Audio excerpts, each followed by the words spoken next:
السلام عليكم، ازيكم عاملين ايه؟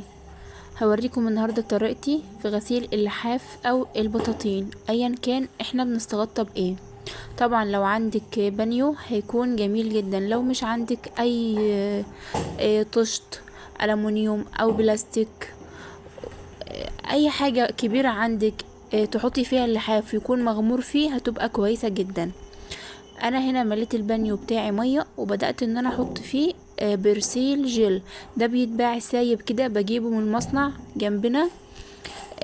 بتروحي تقولي له عايزه برسيل جل سايب او اي برسيل جل انتي عايزاه او اي مسحوق انتي عايزاه.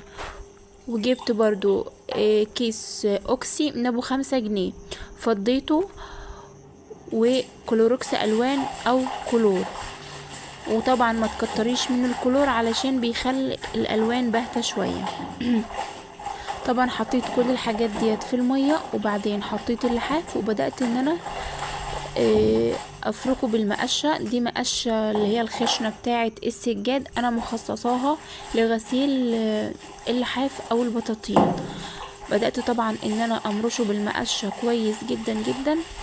طبعا لو انت عندك القدرة ان انت تقفي كده على اللحاف برجلك وتفضلي تعمليه برجلك مش مشكلة، بس انا منصحش بيها طبعا علشان احنا حاطين في المية مواد كيماوية علشان ما تأثرش علينا او تتعبنا.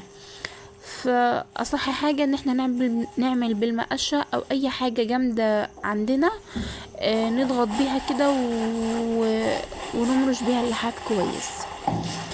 طبعا هقلبه يعني نقلب كده اللحاف من جميع الجوانب، وطبعا الاطراف بتكون وسخة اكتر. لو في بقعة برضو مفيش مانع ان احنا نفركها بايدينا.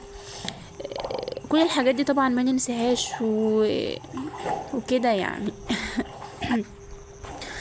طبعا لو انتي من الناس اللي بتأيد ان انتي تغسلي حاجتك في البيت، دي انسب طريقة ليكي. لو انت بقى بتودي مغسلة او ايا كان بتودي فين تغسلي اللحاف بتاعك، انت حرة. بس انا بصراحة انا بحب اعمل كل حاجتي في بيتي واكون عارفة انا عاملاها ازاي.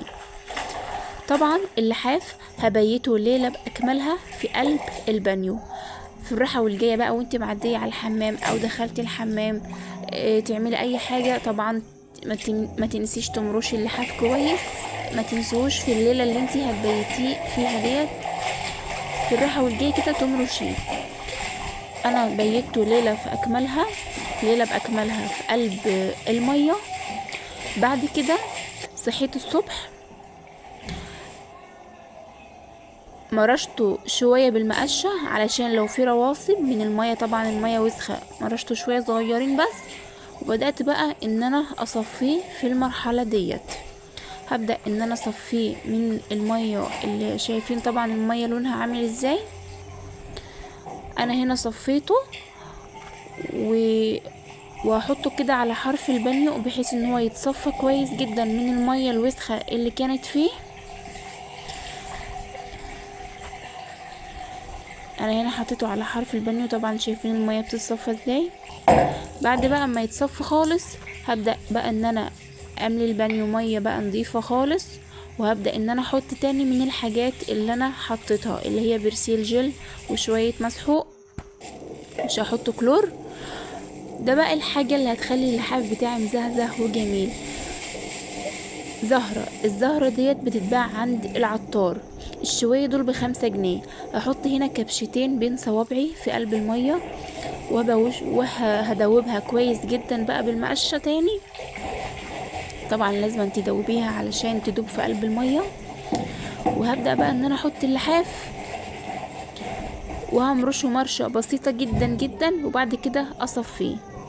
طبعا ما ننساش في اخر مرحلة اللي هي المعطر طبعا بنحطه في اخر مرحلة خالص علشان يثبت في اللحاف الريحة بتاعته.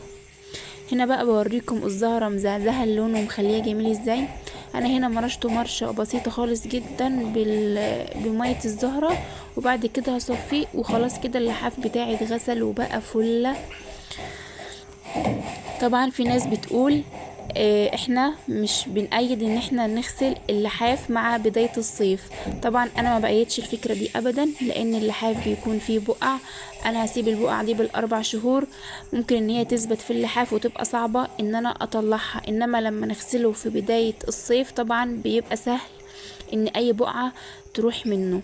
لو اول مرة تشوفوني ما تنسيش تشتركوا في قناتي وتفعلي الجرس علشان يوصلك مني كل جديد. مع السلامة. فعشان كده انا بغسله مع بداية الصيف. لو اول مرة تشوفوني